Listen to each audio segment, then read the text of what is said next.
2012, Bryce Carlson, who's a managing editor at Boom, he and I were G-chatting, and Bryce and I are really good friends, and we actually went to Chapman together but didn't know each other. We met like 6 months after Chapman.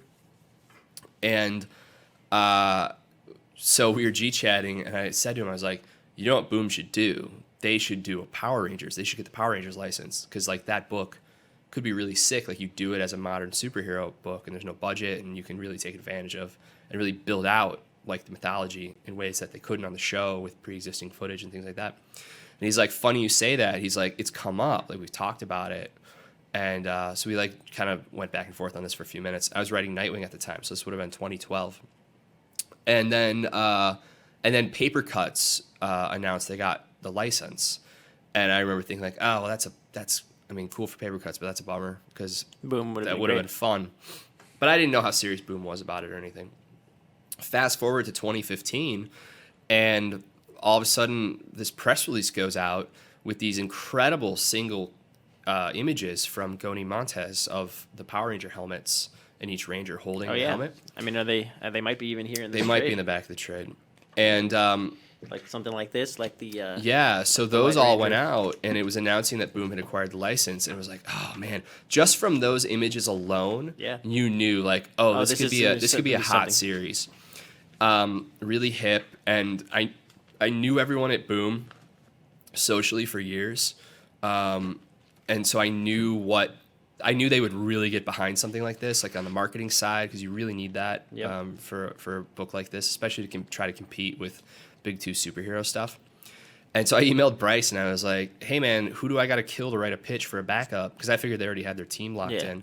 And he wrote back, and he's like, funny enough, he's like, we're looking for a main writer, and your name's come up.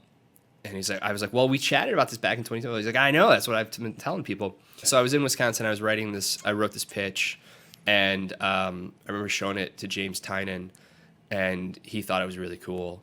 And he was like, Boom usually likes to do 4-issue arcs. You may want to think about that. I was like, oh, that's smart. So I kind of reconfigured it for that. And basically, it pitched out, here's how I would do the book. And I told them when I turned it in, I was like, if you guys like this and you're interested in this direction, like, sweet. If you're not, or Saban's not, then I'm not the guy for the job. Like, this is how I would do it. This is what I think it should be. And that's kind of like, it's anything kind of other than this is a little bit of a non-starter for me from an interest level.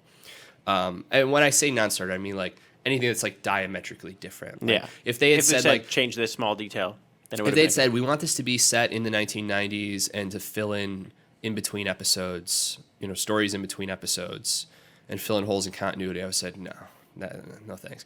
I mean, like, there is a little bit of that in the book, like just from the standpoint of like, we're technically in continuity, but it's a little bit more of like a remix. Like, you got to kind of squint, because it like takes place in 2017 or 2016 or whatever. It takes place modern day, so it can't be the 90s, and they have cell phones and things like that. But like big story beats, we still have to like hit, or maybe if not hit, we have to be aware of and kind of work within. So there is an aspect of that a little bit, but obviously we've done some crazy stuff here. So the Power Rangers are going to be using Twitter anytime soon and getting on there. And Ryan just wrote a line in the Free Comic Book Day issue where Kim is asking Trini Kim is telling Trini that there's a guy interested in her, and Kim's like, should I swipe right on that for you? And it was like, when I first read it, I was like, oh, that's so cool. Like, I mean, they're using like a modern dating terminology to refer to someone, not on an app, but in real life. And I haven't done anything with Twitter. I did a YouTube channel, Bulk and Skull. I remember that. Yeah, that was in the first few episodes. I mean, the book is kind of like turned into this whole other thing with this, Go-Go is very much now like very grounded about their lives, and the Mighty Morphin book is much more of like the big cosmic kind of adventures now. So all the character stuff I do is emotionally grounded, but it's not really grounded in like Angel Grove anymore, just because the scope has gotten so big, especially with leading up to and now Shattered Grid.